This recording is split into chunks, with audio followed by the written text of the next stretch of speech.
وعلى آله وأصحابه الذين أوفوا عهده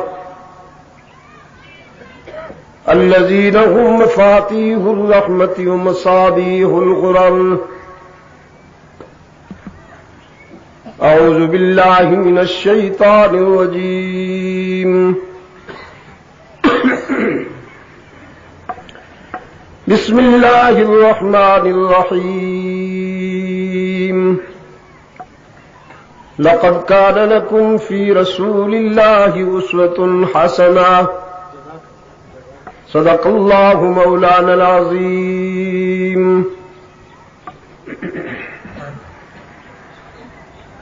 صدر اجلاس عزت مآب جناب کمشنر صاحب، ڈی سی صاحب و دیگر عمائدین و اکابرین ملت، ارباب علم و دانش، اہل سنت و جماعت کی تنظیم کے کارکنان و مسلمانان کوہاٹ، آج 12 ربیع الاول 14 اکتوبر 1989 ہم یہاں حسب روایات کوہاٹ کے کمیٹی باغ میں دعوت و تبلیغ کی نسبت سے جمع ہیں. مجھے جس کی سیرت بیان کرنے کے لیے یہاں حاضری کا شرف حاصل ہو رہا ہے، وہ ذات وہ ہے کہ تقریباً 1500 سال سے جس کے حسن و جمال کو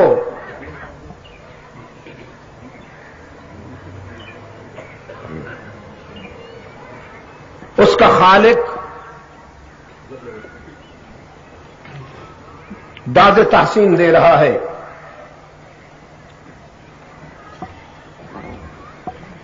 یہ کہتے ہوئے کہ ان اللہ و ملائکتہ یصلون علی النبی. یصلون مضارع کا صیغہ ہے جس میں حال بھی ہے اور استقبال بھی، یعنی اللہ اور اس کے فرشتے مسلسل رحمت عالم پر رحمتیں بھیج رہے ہیں.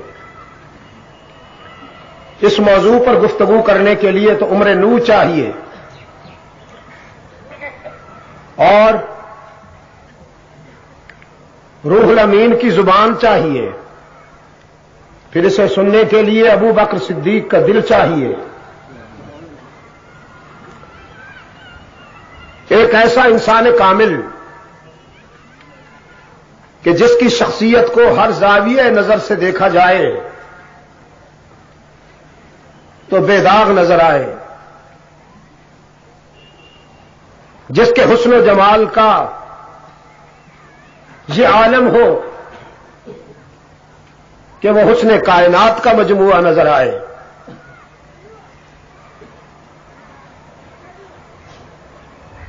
جس کے حاسدین بھی اس کی عظمتوں کے معترف نظر آئیں. بلا تمہید بیویاں بہت کم مانتی ہیں. بیویاں پشتو میں کیا کہتے ہیں بیوی کو؟ خزے.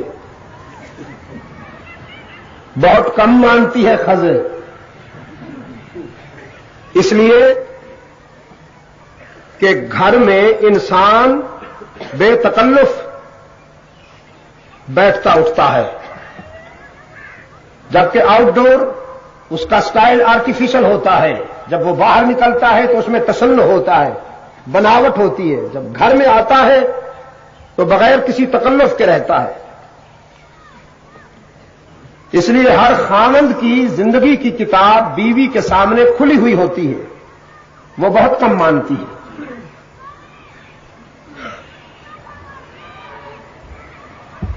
انسانی نفسیات کے نقطہ نظر سے، سائیکولوجیکل پوائنٹ آف ویو سے،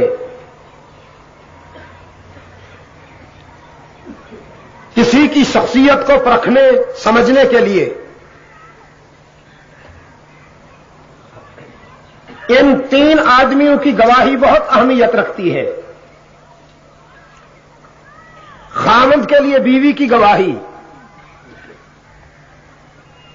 کسی بڑے آدمی کسی مخدوم کے لیے اس کے خادم خاص کی گواہی، اور محلہ والوں کی گواہی، پڑوسیوں کی گواہی۔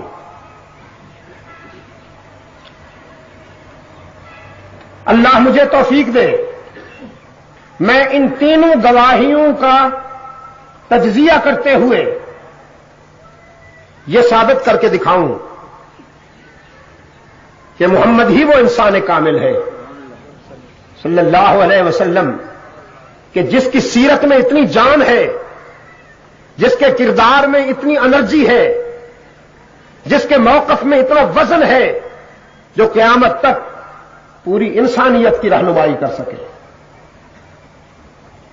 ہرا کی تنہائیوں سے وحی کا پہلا سبق لے کر اللہ کا محبوب گھر آیا۔ حدیث بتاتی ہے کہ جلالت وحی اور قرآن کی ہیبت کے نتیجے میں رحمت عالم صلی اللہ علیہ وسلم کے جسم پہ لرزہ طاری تھا،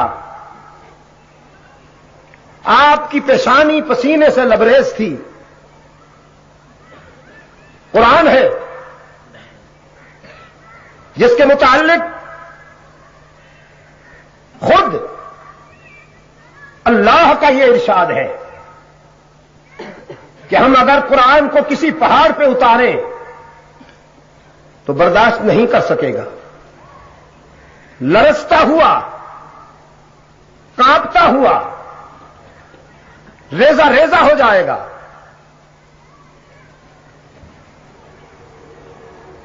کیا فرمایا؟ ہاں فرمایا لو انزلنا هذا القرآن على جبل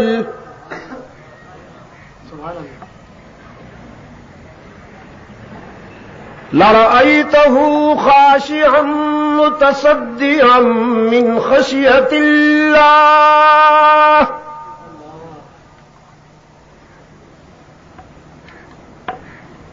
ہم قرآن کریم کو دنیا کے کسی مضبوط پہاڑ پر بھی نازل کریں تو کانپ کانپ کر ریزہ ریزہ ہو جائے گا، نہیں برداشت کر سکے گا۔ تین حالتیں بیان کی ہیں پہاڑوں کی اللہ نے، آپ تو ویسے کوہاتی ہیں۔ پہاڑوں کی تین حالتیں فرمایا ان من الحجارہ لما يتفجر منه الانہار وان منها لما يشقق فيخرج منه الماء وان منها لما يهبط من خشية الله۔ پہاڑوں میں سے کچھ وہ ہیں کہ جن سے نہریں جاری ہیں، یہ لفظی ترجمہ، پھر میری تعبیر آئے گی۔ پہاڑوں میں سے کچھ وہ ہیں کہ جن سے نہریں جاری ہیں، کچھ وہ ہیں کہ جو پھٹ جاتے ہیں اور ان سے پانی بہہ نکلتا ہے، کچھ وہ ہیں کہ جو کانپ کانپ کر گر جاتے ہیں اللہ کے ڈر سے، اور میری تعبیر یہ ہے وَإِنَّ مِنَ الْحِجَارَةِ لَمَا يَتَفَجَّرُ مِنْهُ الْأَنْهَارُ۔ پہاڑوں میں سے کچھ وہ ہیں جو خوف خدا میں ہر وقت اشک بار رہتے ہیں۔ جزاک اللہ، نعرہ تکبیر۔ نہروں کا اجرا، آنسوں کی روانی۔ پہاڑوں میں سے کچھ وہ ہیں کہ خوف خدا سے جن کا سینہ شق ہو جاتا ہے اور خون جگر بہ نکلتا ہے، اور پہاڑوں میں سے کچھ وہ ہیں کہ جو اللہ کے ڈر میں لرزہ براندام ہیں، منہ کے بل گرتے ہیں۔ یہ تو ہے پہاڑ۔ وَمَا اللَّهُ بِغَافِلٍ عَمَّا تَعْمَلُونَ۔ لیکن اے ابن آدم، ایک تو ہے کہ قابو میں نہیں آتا۔ قطرہ ناپاک سے تیری تخلیق ہوئی، ایک غلیظ جرثومے سے تیری تخلیق ہوئی، لیکن تو ہے کہ تیرے کرتوت ہم دیکھ رہے ہیں اور برداشت کر رہے ہیں۔ رحمت عالم صلی اللہ علیہ وسلم گھر تشریف لائے، جسم پہ لرزہ طاری ہے، گھر میں قدم رکھتے ہی فرمایا زملونی زملونی زملونی، خدیجہ مجھ پر چادر ڈال دو، مجھ پہ کمبل ڈال دو، خشیت علی نفسی، مجھے تو جان کی فکر ہے کہ یہ امانت سنبھال سکوں گا یا نہیں، یہ بوجھ اٹھا سکوں گا یا نہیں۔ ایک باوفا بیوی کی حیثیت سے سیدہ خدیجہ رضی اللہ تعالی عنہا نے رحمت عالم کے جسم پر چادر بھی ڈال دی، کمبل بھی ڈال دیا، پھر کانپتے ہوئے محبوب کے سرہانے بیٹھ گئی اور بالوں میں انگلیاں پھیرتے ہوئے گواہی دینے لگی۔ یہ بیوی کی گواہی ہے، اور بیوی بھی جذباتی نہیں، نو عمر نہیں، 55 سالہ عمر رسیدہ، جہاں دیدہ، جس کی ثقافت، جس کی دیانت اور جس کے تدبر کے پوری سوسائٹی میں چرچے ہیں، جس کی ثقافت کی قسمیں کھائی جاتی ہیں، وہ خدیجہ گواہی دیتی ہے کلا واللہ لا یخزیک اللہ ابدا انک لتصل الرحم وتحمل الکل وتکسب المعدوم وتصدق الحدیث وتقری الضعیف وتعین علی نوائب الحق والذی نفس خدیجہ بیدہ اشہد انک رسول اللہ۔ اللہ کی عظمت کی قسم ہے محبوبم، آپ کوئی لاوارث تو نہیں، اللہ آپ کو کبھی نقصان نہیں پہنچنے دے گا۔ اور کوہاٹ کے روشن ضمیروں، اخلاق مصطفی کا وہ چیپٹر جو سیدہ خدیجہ کی زبانی ہم تک پہنچا، اسے سنیے اور پھر اپنے ضمیر کی عدالت میں پیش کیجئے اور اپنے ضمیر سے پوچھئے کہ ان اخلاق کے آئینے میں ہم کتنے قریب ہیں اپنے قائد اعظم کے صلی اللہ علیہ وسلم۔ فرمایا انک لتصل الرحم، پہلا نقش اخلاق مصطفی کا، پہلا نقش بے زبان ہو کے نہ بیٹھو، اگر کوئی بات پوچھو تو زندہ قوموں کی طرح جواب دو، زبان نہیں ہلاتے سر ہلا دیتے، یعنی 2 تولے کی زبان نہیں ہلتی، 2 کلو کا سر ہلا دیتے۔ پہلا نقش اخلاق مصطفی کا سنیے، فرمایا انک لتصل الرحم، اللہ کے محبوب آپ کے اخلاق تو یہ ہے کہ آپ توڑنے والوں سے جوڑنے والے ہیں، آپ گالیاں دینے والوں کو دعائیں دینے والے ہیں، آپ کانٹے بچھانے والوں کو پھول پیش کرنے والے ہیں، آپ حریف جاں کے بھی چارہ گر ہیں، آپ تو اپنے قاتل کے لیے بھی معاف کرنے کا ظرف رکھتے ہیں۔ اور یہ صرف بات نہیں، یہ صرف تھیوری نہیں، یہ صرف نظریہ نہیں، یہ سب کچھ پریکٹیکل ہوا، عملی زندگی میں ہوا۔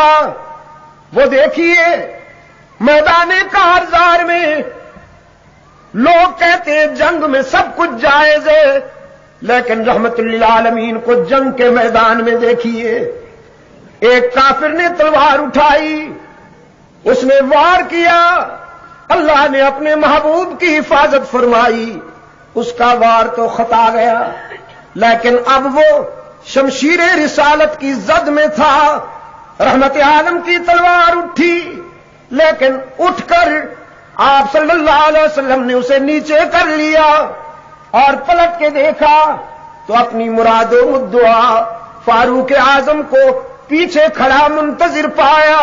جو عقابی نگاہوں سے اپنے قائد کی عسکری اداؤں کا نظارہ کر رہا تھا۔ رحمت عالم صلی اللہ علیہ وسلم نے اپنی تلوار فاروق اعظم کو دیتے ہوئے فرمایا، عمر اس سے تم نمٹو، اس سے تم لڑو۔ فاروق اعظم نے رحمت عالم کی تلوار کو سینے سے لگا لیا اور عرض کیا، اللہ کے رسول میں تو نمٹ لوں گا، لیکن آج میں شمشیر رسالت کے جوہر رسول کے ہاتھوں سے دیکھنے کا منتظر تھا۔ میں چاہتا تھا کہ آج آپ کی تلوار کی زد میں آ کر کوئی کافر گرے، تڑپے، اور اس کی طرف کو دیکھ کر میں اپنے فوجی جذبے کو تقویت پہنچاؤں، اپنے عسکری ذوق کو جلا بخشوں۔ رحمت عالم صلی اللہ علیہ وسلم کی آنکھوں میں آنسو تیر آئے۔ فرمایا، عمر یہ تمہارا ذوق ہے، یہ تمہارا انتظار تھا، لیکن تم جانتے نہیں کہ نبی کا قاتل اور نبی کا مقتول دونوں دائمی جہنمی ہوتے ہیں۔ جو بدبخت کسی نبی کو قتل کرے وہ بھی دائمی جہنمی، اور جو بدنصیب کسی نبی کے ہاتھوں سے مارا جائے وہ بھی دائمی جہنمی۔ میرے عمر، محمد انسانوں کو جہنم سے نکالنے آیا ہے، جہنم میں دھکیلنے تو نہیں آیا۔ جو تخت و ختم نبوت، صداقت ابو بکر صدیق، عدالت فاروق اعظم، نعرہ تکبیر۔ رحمت عالم صلی اللہ علیہ وسلم نے، صحابہ نے پوچھا، اللہ کے رسول ہمیں تڑپانے والا، ہمیں ستانے والا، ہم پر عرصہ حیات تنگ کرنے والا، ہماری عزت نفس کو مجروح کرنے والا ہمارا دشمن جب ہمارے قابو میں آ جائے تو ہم کیسے بدلہ لیں، کیسے انتقام لیں؟ رحمت عالم صلی اللہ علیہ وسلم نے فرمایا، اگر مجھ سے پوچھتے ہو تو جب دشمن تمہارے قابو میں آ جائے سب سے اچھا انتقام یہ ہے کہ تم اسے معاف کر دو۔ ایک بوڑھی گھر کا کوڑا اکٹھا کر کے کھڑی رہا کرتی تھی، جب اللہ کا محبوب گزرتا تو ڈال دیتی ان کے سر پر۔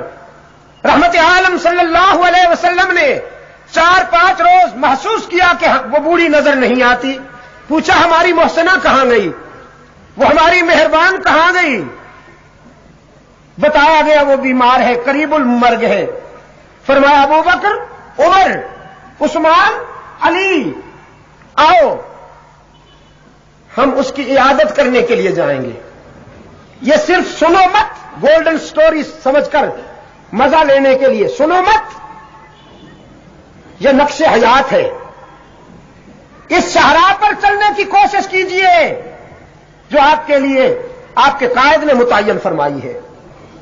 چاند اپنے ستاروں سمیت اس بوڑھی کے در پہ پہنچا، قائد اپنے رضاکاروں سمیت اس بوڑھی کے در پہ پہنچا، انسانیت کا معلم اپنے شاگردوں سمیت اس بوڑھی کے در پہ پہنچا۔ اس بوڑھی کو بتایا گیا، تو جس کا روزانہ دل دکھاتی تھی، تو جس پر روزانہ کوڑا پھینکتی تھی، وہ تیری طبیعت پوچھنے کے لیے آیا ہے، وہ تجھے دعا کرنے کے لیے آیا ہے۔ رحمت عالم صلی اللہ علیہ وسلم گھر تشریف لائے، فرمایا، ماں ہم دعا کرنے آئے ہیں کہ اللہ تجھے صحت عاجلہ عطا فرمائے، اللہ تجھے بہت جلد صحت کاملہ عطا فرمائے، تو پہلے کی طرح صحت مند ہو جائے، پھر تو اپنا کام کرتی رہے، ہم اپنا کام کرتے رہے۔ وہ زاروں قطار روئی بوڑھی، کہنے لگی، محمد تو کتنا عظیم ہے، مجھے معلوم نہیں تھا کہ تیرے اخلاق یہ ہیں۔ جب تو نے دنیا میں میرا دل جیت لیا ہے تو اب جہنم کی آگ سے بھی بچا لینا۔ اشہد ان لا الہ الا اللہ واشہد ان محمدًا عبدہ ورسولہ۔ جاوید ابراہیم، اسلام کی تعلیمات، صدر محترم، بہت آسان ہے دل توڑنا، دل توڑنا کوئی مشکل نہیں، لیکن اسلام کی تعلیمات یہ ہے کہ دل جیت کے دکھاؤ۔ اسلام دل جیتنے آیا ہے، توڑنے نہیں آیا۔ بے شک اسلام نے تلوار بھی ہاتھوں میں لی ہے، لیکن ایک ڈاکٹر کی کلینک میں نشتر کی حیثیت سے کہ جو ناقابل علاج ہو جائے جو پیشنٹ، اس کا آپریشن کیا جائے۔ انسانی سوسائٹی کو اشرار کے شر سے بچانے کے لیے اسلام بے شک تلوار اٹھاتا ہے، لیکن تلوار اٹھانے کے باوجود مجاہد ایک معالج کا کام کرتا ہے، ایک معالج اور ڈاکٹر کی طرح شفیق نظر آتا ہے، مادہ پرست بادشاہوں کی طرح آدم خور نظر نہیں آتا۔ سیدہ خدیجہ نے پہلا نقش یہ بیان کیا کہ آپ توڑنے والوں سے جوڑنے والے ہیں، آپ گالیاں دینے والوں کو دعائیں دینے والے ہیں، آپ مہمان نواز ہیں، آپ سچی باتوں کی تصدیق کرتے ہیں، آپ حق و صداقت کے علمبردار ہیں، آپ کمزوروں کا بوجھ اٹھاتے ہیں، آپ گمشدہ چیزیں لوگوں کے گھروں تک پہنچاتے ہیں، کوئی مانے یا نہ مانے، کوئی جانے یا نہ جانے، کسی کی سمجھ میں آئے یا نہ آئے، لیکن سب سے پہلے میں اعلان کرتی ہوں کہ آپ اللہ کے سچے رسول ہیں۔ کوہات کے روشن ضمیروں، رسول کے موقف پر یہ سب سے پہلی تصدیق کی مہر تھی جو ایک عورت نے لگائی۔ یہ اعزاز عورت سے کوئی نہیں چھین سکتا کہ اسلام کی سچائی پر سب سے پہلے ایمان لانے والی بھی ایک عورت ہے، اور اسلام کی آن پر سب سے پہلے جان دینے والی بھی ایک عورت ہے۔ میں اس لیے کہا کرتا ہوں، سیاست کے جوش میں آ کر عورت کے لفظ کی تذلیل نہ کرو، لفظ عورت کی تذلیل نہ کرو۔ یہ کوئی بات نہ ہوئی کہ ہر عورت ذلیل ہے اور ہر مرد اونچا ہے، ہر عورت ناقص نہیں ہوتی، ہر مرد کامل نہیں ہوتا۔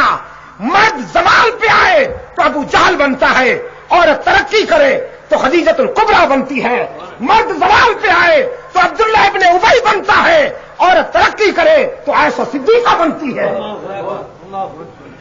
بات نظریے اور کردار کی ہے، بات عقیدے اور کردار کی ہے، ورنہ دونوں بول و براز کے مجسمے ہیں، مرد ہو یا عورت، دونوں خون اور گوشت کے مجموعہ ہیں، دونوں کے اندر گند بھرا ہوا ہے۔ بات عقیدے اور نظریے کی ہے، اس نظریے اور عقیدہ کی کسوٹی پر جو بھی پورا اترے گا بلند ہو جائے گا، جو بھی پورا اترے گا بلند ہو جائے گا۔ پہلی مہر سیدہ خدیجۃ الکبریٰ رضی اللہ تعالی عنہا نے لگائی۔ اور ہاں، جہاں میں نے یہ کہا ہے، ایکسکیوز می پلیز، یہ میرا درد دل ہے، میں ضرور کہوں گا، مجھے کوئی نہیں روک سکتا۔ جہاں میں نے یہ کہا ہے کہ سیاست کے جوش میں آ کر عورت کے لفظ کو گالی مت دو، وہاں میں یہ بھی کہتا ہوں کہ عورت کو اتنی آزادی بھی مت دو کہ انڈین فلموں میں ایکٹنگ کرنے کے لیے تم اپنی بیٹیاں بک کرانا شروع کر دو۔ یہ بھی پوری قوم کی عزت کے جنازہ اٹھانے کے مترادف ہے، بالخصوص ایک ایسا شخص جو مرکز کے اہم عہدے پہ بیٹھا ہوا ہے، وہ انڈیا کی فلم میں ایکٹنگ کے لیے اپنی بیٹی کو بک کرتا ہے۔ میں نے رات کراچی میں بھی کہا، میں کل لاہور میں بھی کہوں گا، اگر مجھ پر پابندی نہ لگی تو میں راولپنڈی میں بھی کہوں گا، مجھے کوئی نہیں روک سکتا۔ اور اب میں نے یہ بھی فیصلہ کیا ہے کہ جہاں بھی پابندی لگی میں اس پابندی کی دھجیاں اڑاؤں گا، میں اس پابندی کو نہیں مانوں گا۔ یہ ملک میرا ہے، کوئی مجھے نہیں روک سکتا۔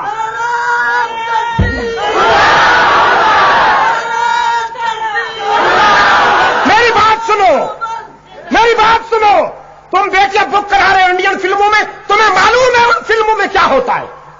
اور بیٹیاں مشترکہ ہوتی ہیں، میری ہو یا کسی اور کی ہو، ہم ہر شخص کی بیٹی کو اپنی بیٹی سمجھتے ہیں۔ یہ درد میں اس لیے اظہار کر رہا ہوں۔ کتنی ملی ہے رقم تمہیں؟ 50 لاکھ، میکسیمم 1 کروڑ ملا ہوگا نا؟ ایگریمنٹ کینسل کرو، معاہدہ کینسل کرو، پھر مجھ سے مانگو، میں 1 کروڑ انشاءاللہ مہیا کروں گا۔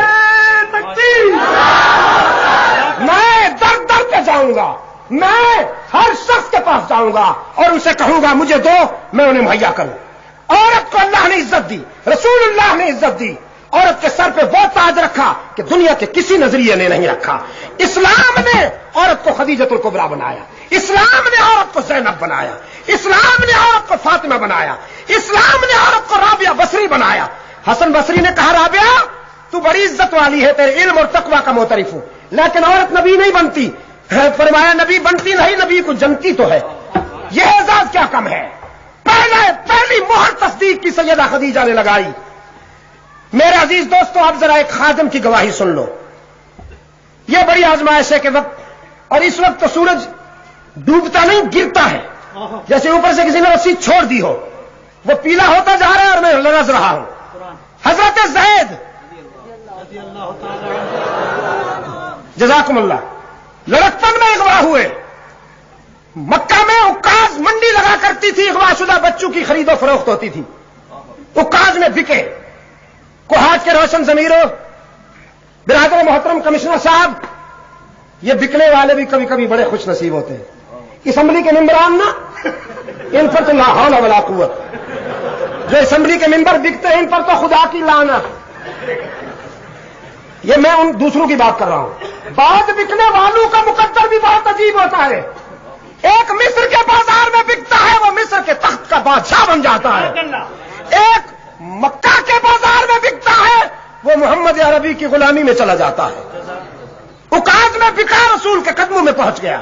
باپ تلاش کر رہا ہے، بیٹے کی جدائی میں ہڈیوں کا ڈھانچہ بن گیا، رحمت عالم کی خدمت میں آیا، بیٹے کو پہچان لیا، کہنے لگا محمد یہ میرا بیٹا ہے، جب سے گھر سے آیا ہے ہمارے گھر سے مسکراہٹیں رخصت ہو گئی، اس کی ماں اس کی جدائی میں رو رو کے اندھی ہو چکی ہے، اس کی بہنیں دن بھر دروازے پہ کھڑی آنسو کی برسات میں اس کا انتظار کرتی ہے۔ میں نے سنا ہے کہ آپ نے اسے 400 درہم میں خریدا ہے، میں 800 درہم دیتا ہوں، میرا بیٹا مجھے دے دیجیے، میں بیٹے کی بھیک مانگتا ہوں، محمد مجھے میرا بیٹا دے دیجیے، مجھے میری خوشیاں لوٹا دیجیے، میرا گھر آنسو سے بھر چکا ہے۔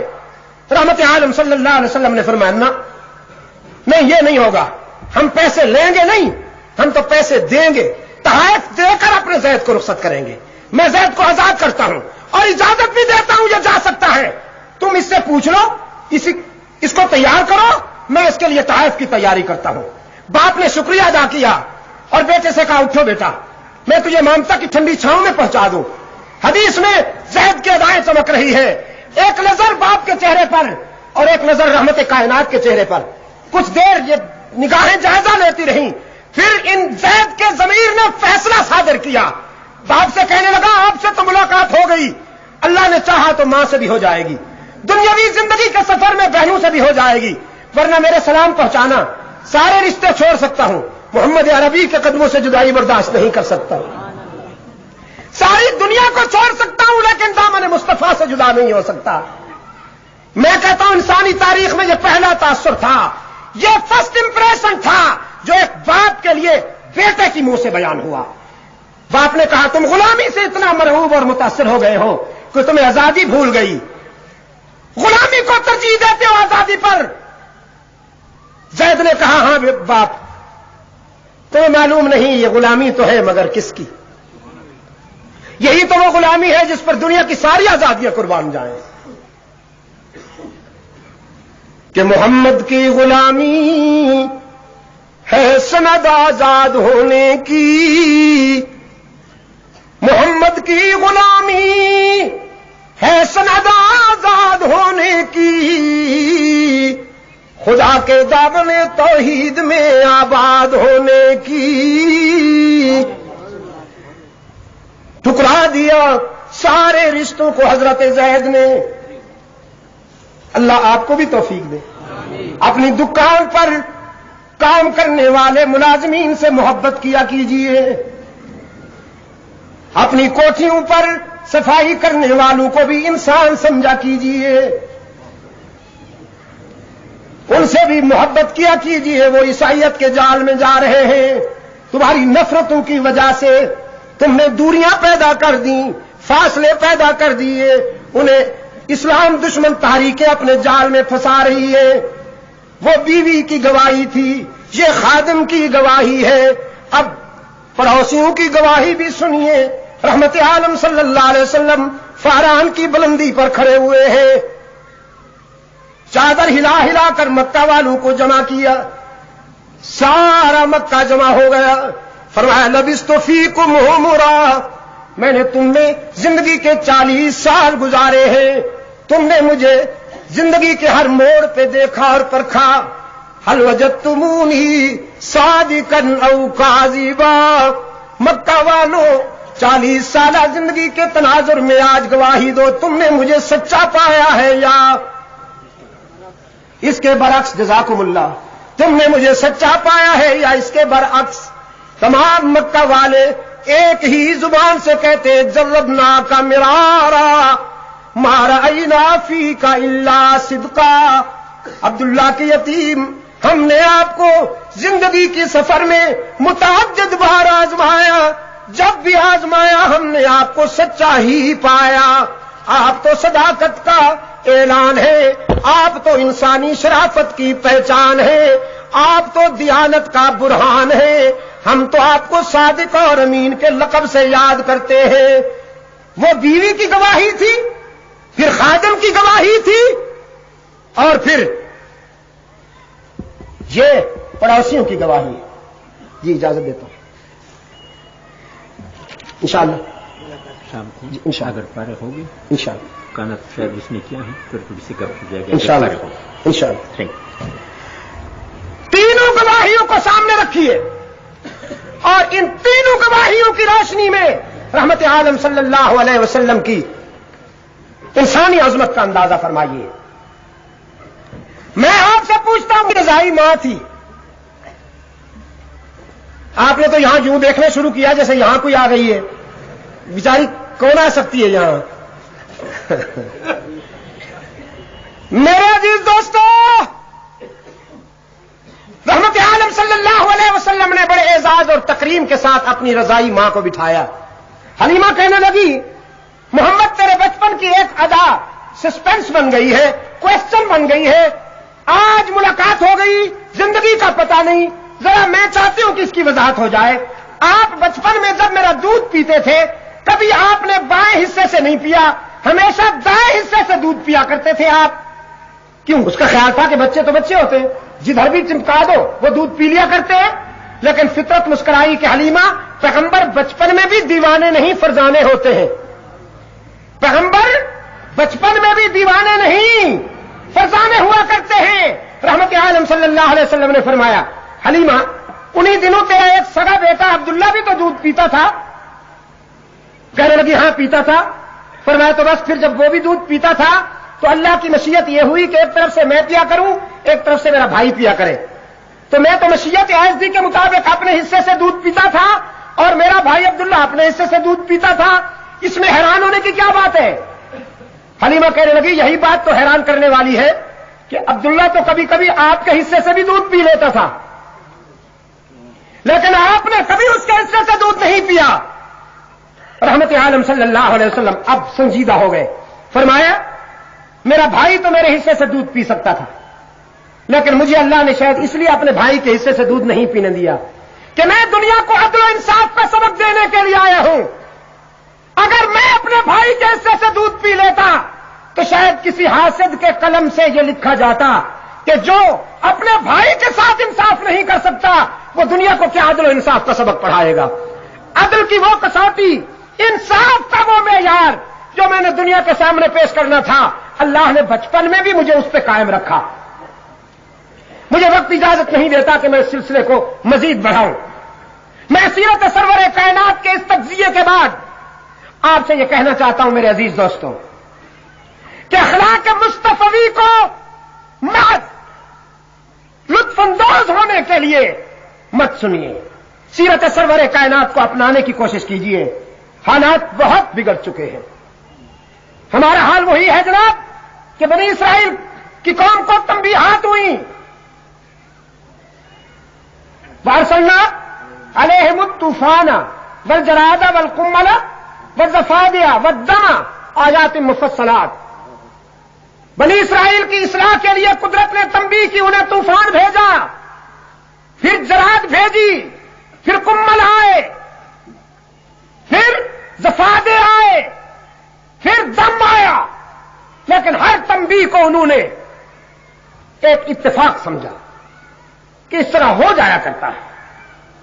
جن کے پاس 4 پیسے تھے انہوں نے لیکچر جھاڑے، ہم مقابلہ کریں گے مصیبتوں کا، لیکن پھر وقت آیا کہ فطرت کو آپریشن کرنا پڑا۔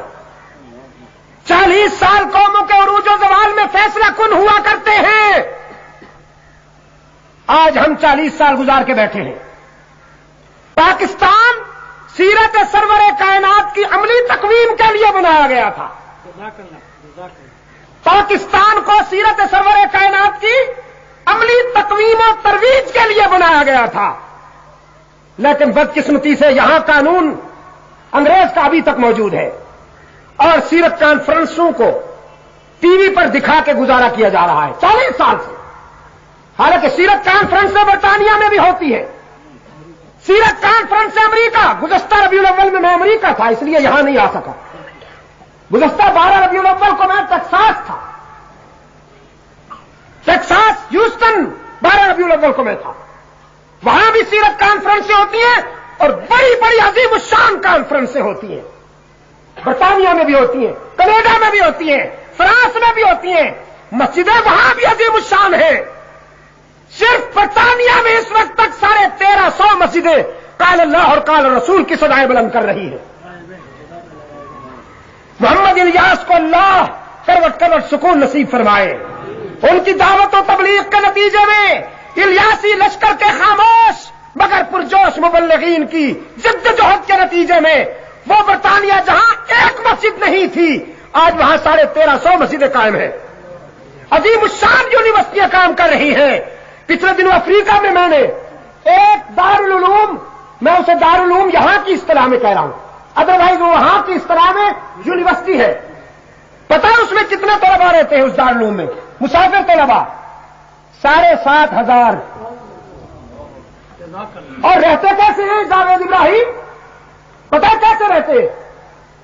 تنگ و تاریک حجروں میں نہیں جیسے آپ نے یتیم خانے بنا رکھے ہیں.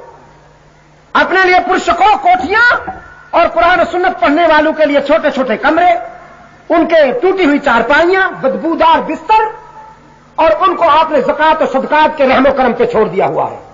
قرآن و سنت پڑھنے والے کو یہ الفاظ سننے پڑتے ہیں کہ یہ یتیم ہے، یسیر ہے، مسافر ہے، غریب الوطن ہے، مہمانان رسول ہے، ان کے لیے کچھ دے جاؤ. وہ نفسیاتی طور پر احساس کمتری میں مبتلا ہو جاتا ہے.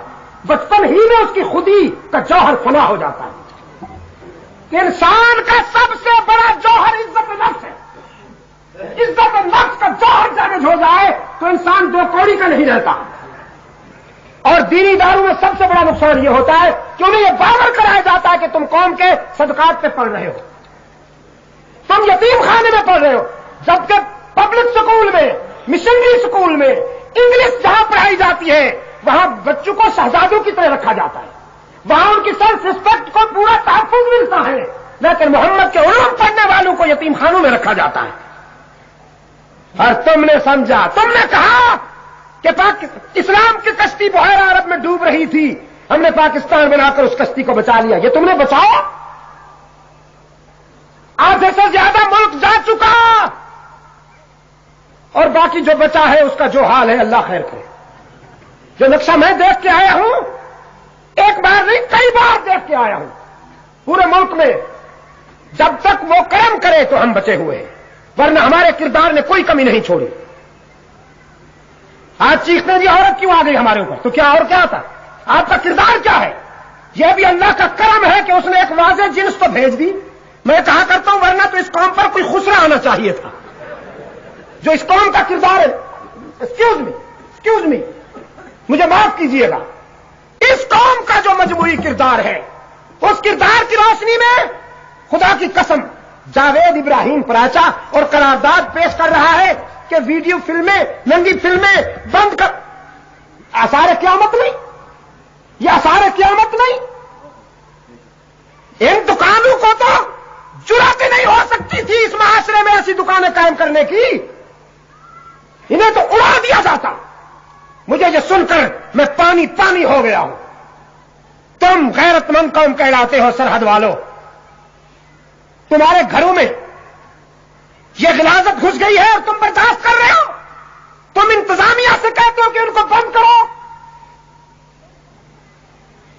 میں سمجھتا ہوں کہ لا اینڈ آرڈر کی بات ہے، لیکن میں آپ سے مطالبہ کرتا ہوں،